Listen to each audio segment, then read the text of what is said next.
Hello, people, and welcome to. You're allowed to say hi. You can say hi to people. Hello. Oh my god. Hello, everyone. I hope you're having great time, as you can obviously see that me and Chris are having here. Um, this will potentially be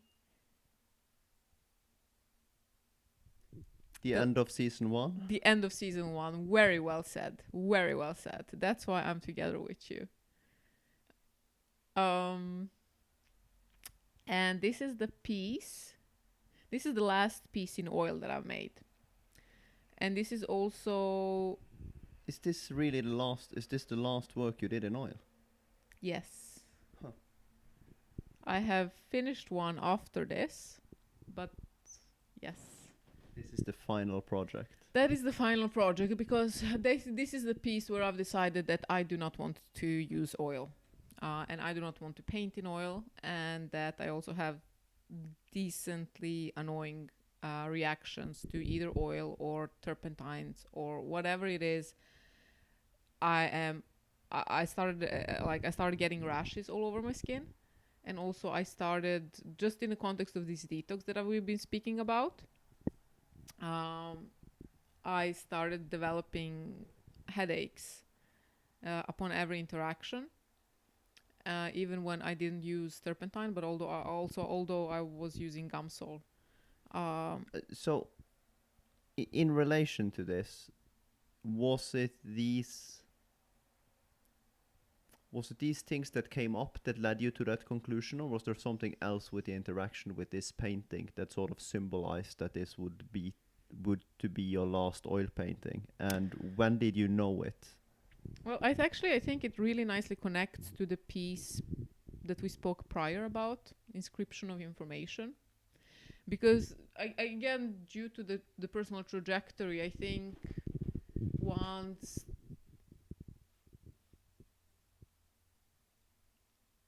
I have never truly contemplated my own imprint in the world. We also, but that's the beauty of it, like, isn't it? We all know that we create imprint. We all know that we inevitably both inscribe and transcribe information. But do we actually know what are the long-term effects of what we're doing?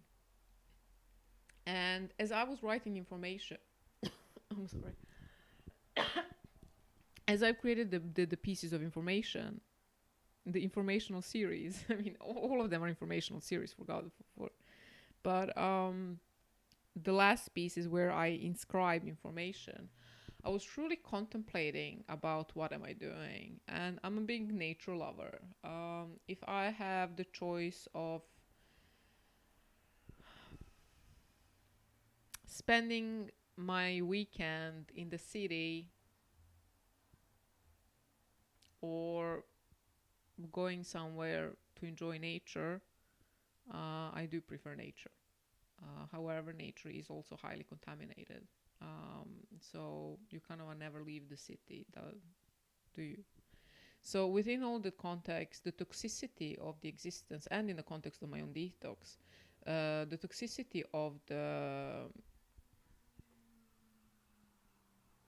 personal input became a very important topic to me. And the way we deal with toxicity is that we have,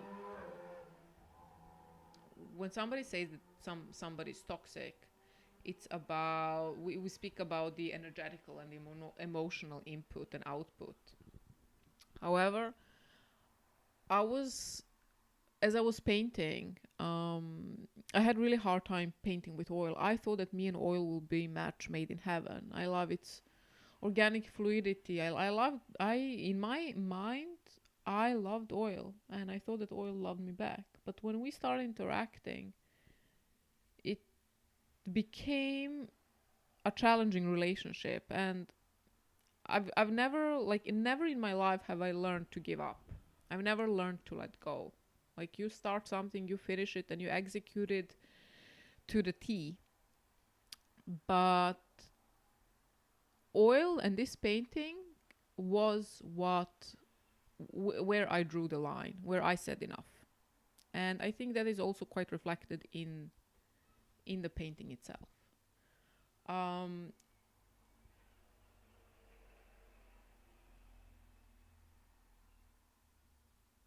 I was arguing with oil, and I was arguing with this painting a lot, and I was going back and forth, and I did not understand that a lot of what was happening to me was exactly because of the exposure to these hypertoxic substances.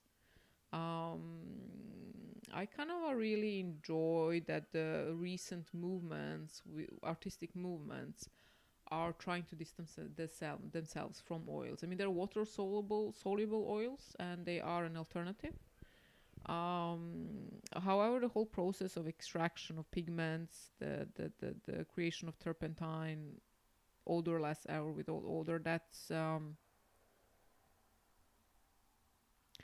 it's something that creates a big imprint on the nature. And I, as an artist, as somebody who has reclaimed, like through my work, I have reclaimed my own agency, I have reclaimed my own autonomy, and I've reclaimed my own identity. And within those contexts, I was thinking, is this what I want my legacy to be? That I say that my frivolousness, that my freedom and my liberty are more important than contributing to reducing the toxic input and imprint we have on this planet.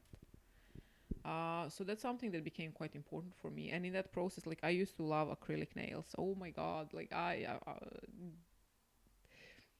if I was still an influencer, I think you would just enjoy what type of crazy things I've done with my nails. Like, I've had teddy bears. I mean, just absolutely. I adore nails, and you can vouch for that. And they were also very long and very sharp. Yes. Yes, but all of that has kind of gone away. If there is one thing that I'm very, very adamant about, that is reducing the toxic imprint that we have on nature. So this is actually the last oil painting I've created. And after this, I've completely transferred to digital with the capacity to print on velvet, which has kind of become a main output. So everything that you see that is done here, I would create on a pad, and then I would translate those on different textures and materials, and weaving, and is very beautiful to me. So in that context, let's start by looking at it, what we have here. And I have to say, part of what inspired this painting is Philippe Guston's work. And I'm not going to speak too much about it, because a lot of these, Philippe Guston is a very controversial due to his ties with Ku Klux Klan. I have to say that although I am divided when it comes to those dimensions, I do have to say that the way his technical output as a painter, I find it quite gorgeous. And I really enjoy seeing that part of his work, without going further into it. So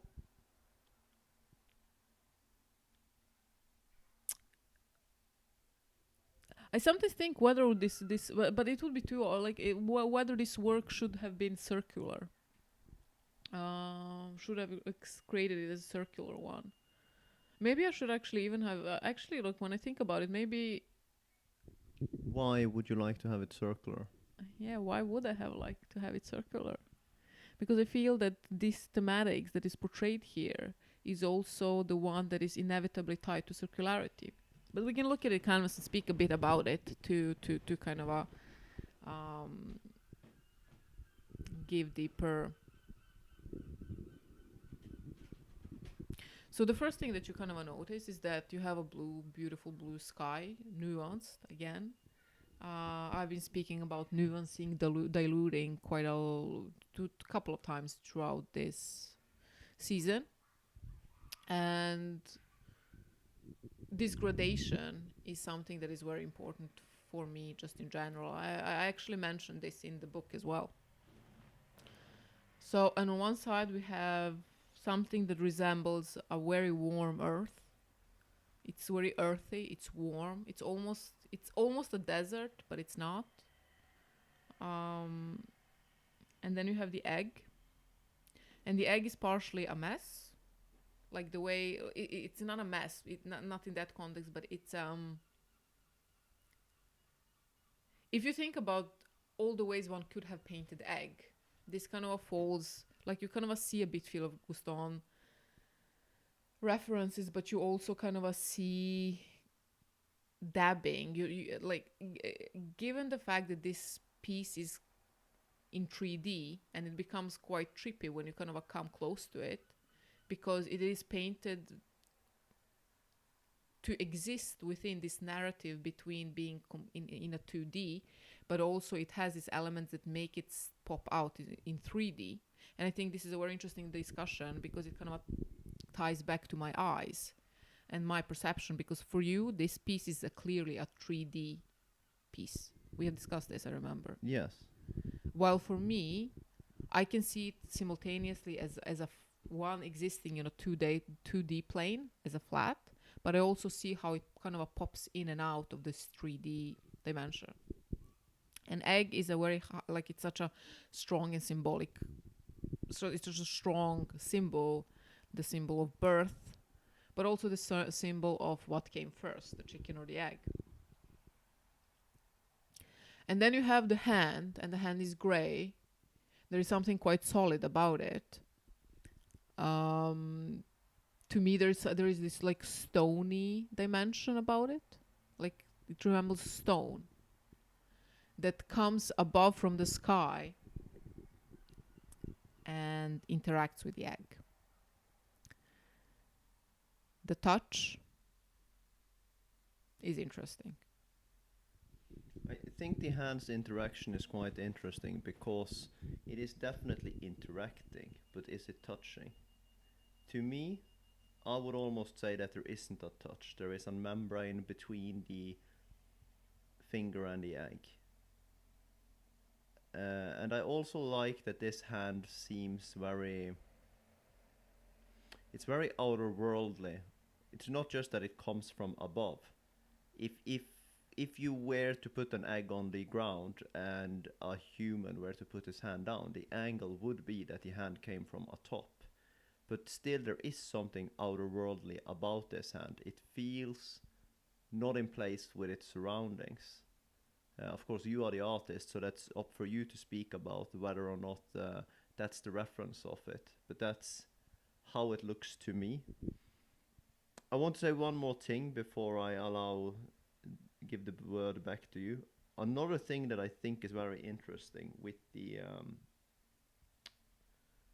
egg on its whole, and I have a feeling you might come back to this later, because I have a sense that this might be fitting into some of the narratives with how it is. But it's very interesting with how you have painted the segregation between the egg yolk and the egg white, because it is almost like it is an eye that is looking upwards. It is an egg, but it's almost like an eye. And then you have this finger, and the interaction of the finger is almost like it creates the retina in the eye. And then you also have the disruptance of the finger in the eye. Which sort of gives me a bit of biblical references, which doesn't have to be right. Oh, but there is no wrong. Tell me about the biblical reference. Now I'm intrigued. Well, no, I have to go over to English. But there is a saying in the Bible. I think I'm not going to be too precise about this. I think it's one of Jesus' fables, where a friend comes over to someone and he says, "Please let me remove the splinter from your eye." And I can't remember if it goes like something like, "How can you come over to someone and offer to remove their splinter when you haven't seen your own stick in your own eye. Yeah, I can't. Yeah, because there is a word saying in Norwegian how like you're seeing stubs in someone's house, but no, in someone's eye, but you can't see your own splinter. I'm saying it is a biblical. It's a biblical yes. reference, but yeah, I'm not sure how you translated it, and if there is an equivalent in English. It probably is. It most definitely is. It's translatable, but I don't know if it is used. Is Bible translated to English? Yes. No. When did that happen? I think 5 years ago. Oh, okay. I was hibernating then. I'm sorry, yeah. I don't know what's happened. So what I think is more important is whether or not that saying is. To me, that saying feels more common in the Norwegian language. I'm not sure if that is I haven't heard it expressed as such in the English language, like that's a common phrase used. But that might be my ignorance. The viewers are gonna love that. I was itching and this was scratching. Wow. All right, but back to you. You can speak about what I have spoken about, or you can go any direction you would like. No, but I think you've already gone in quite a beautiful direction that kind of not summarizes, but definitely adds layers to this narrative. Because if you kind of think about the sky is such a I don't know, for some reason I've been devouring ancient Asian cultures. So Korean, Chinese, and Japanese, and there's a lot of series and movies where the father, the emperor, resides in the sky, which it also does in Christianity.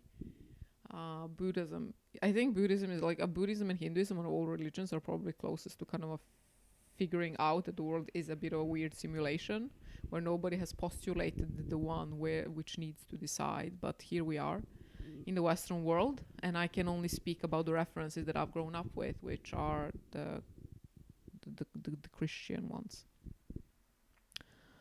So you kind of have this reference of something coming down from the sky, and that being stoned or portrayed stone-like. Yeah. Where the father residing in the sky is also the one that has established the law. Now, why is that important? Why are we here speaking about all these references that a lot of people would say that don't pertain to their lives? Well, that's not true. The fact that you've grown up in the Western world means that you have a myriad of theological underpinnings that you don't actually understand that you even have, because they're so deeply ingrained in society that they're taken as almost this fable-like but truisms. And I don't mean that in a contradictory sense. I mean they are fable-like because they have the essence of a fable, but they're truisms due to through the means that they're so adopted and so incorporated in our existence that they have become truisms in a sense. So you have this dimension where something ascends from the sky, but that is stone-like. It's fixed. It's fixated. So it is important for you that it is fixed. For me, this piece is that it is a fixed. This is an incredibly personal piece. It's incredibly personal piece, and I'm not going to do I am already going in wide. It's incredibly personal piece. I think I've given enough clues to what's at without me. Enough information. I've inscribed the information on canvas without going too much far into it, but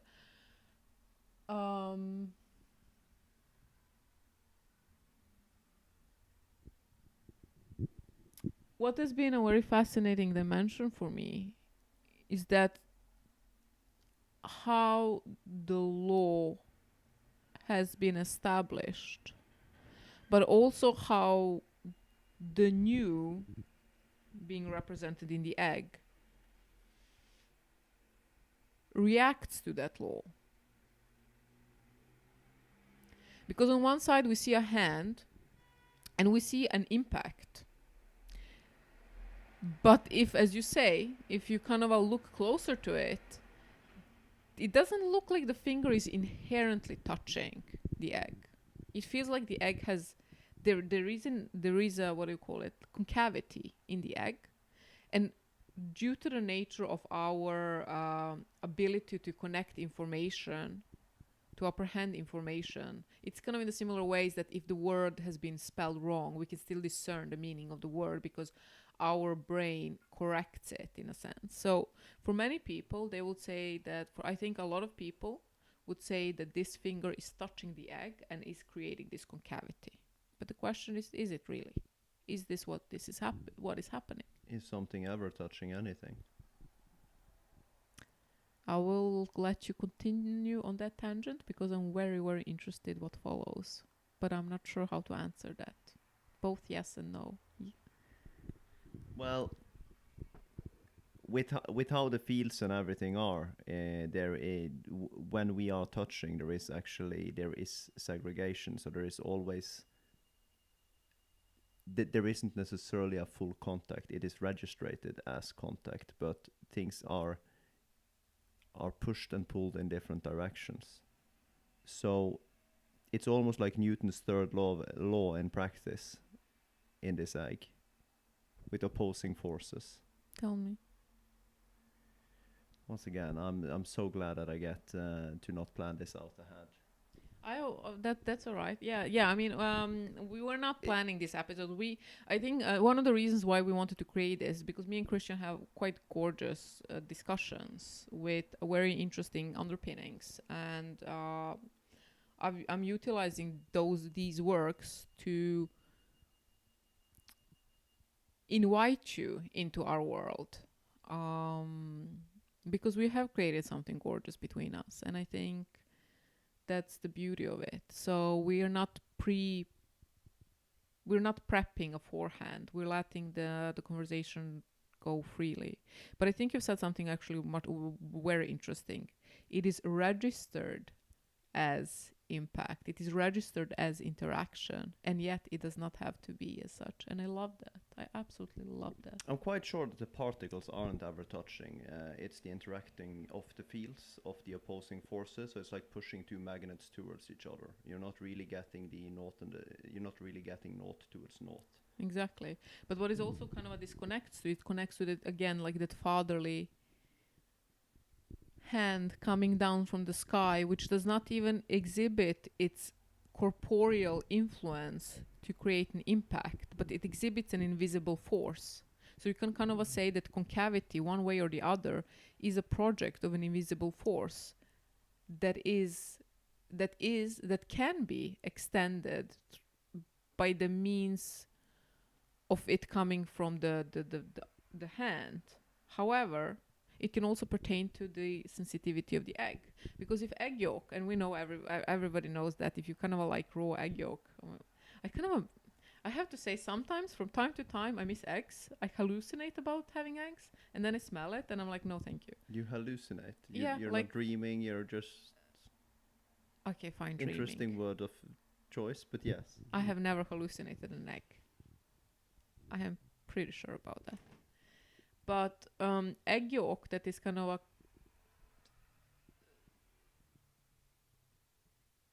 that it's in its most perfect, has this ability to maintain its shape even if you touch it. There's a membrane. There's a membrane, yes. So the force that has been established does not actually say anything about neither the impact of the hand, nor does it say anything about the egg. Egg can be sensitive, and the force exhibited on it can be minuscule, and yet it has established an impact. Or the force can be so great that the egg is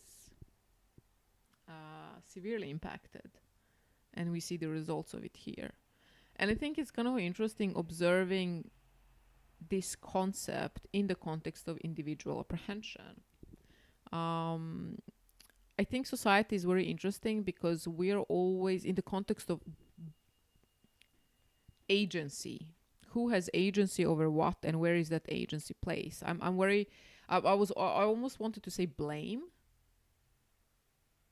but I don't think, I mean, blame is also a very good word here, because given how this world is spinning, who is to blame, which forces have interacted, who is where within that narrative, within that puzzle. So I enjoyed that this egg existing within this dimension of ambiguity. Yeah. Yeah. And where does that lead you forward with it? Some other dimensions Well, to me. it leads me toward this part where I'm thinking,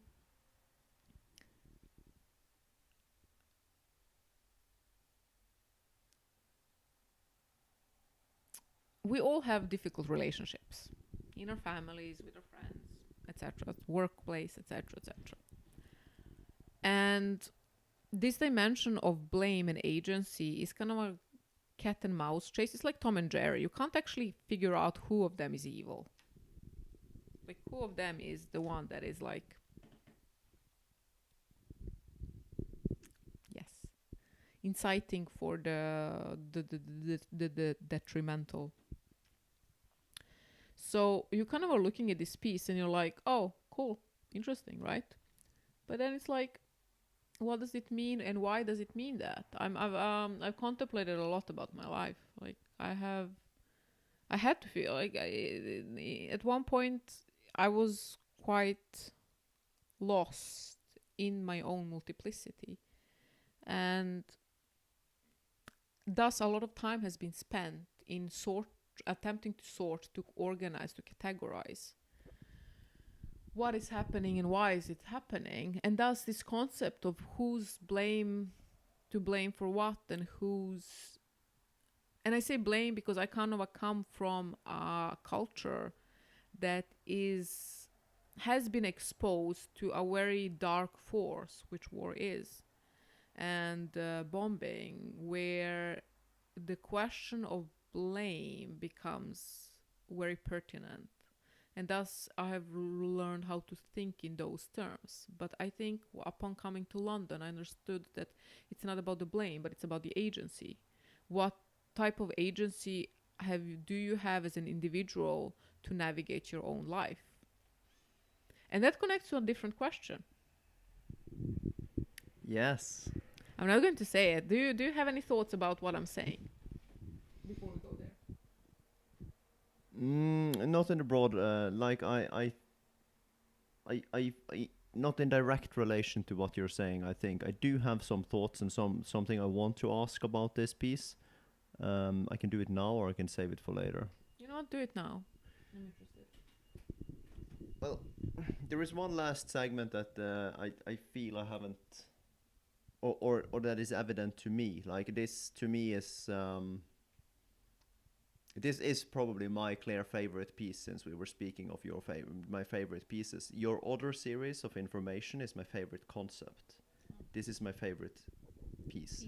But of course, this rings perhaps a bit differently to me, because I do have the references with the above, the interaction of the finger and all of these things, but I don't necessarily feel it on such a personal level. And it's also very soothing to the eyes, like how the colors, how it's put up, it's stunning. But what I wanted to point out is that we have this sky, the gradation of it and everything. We have from the almost where it goes into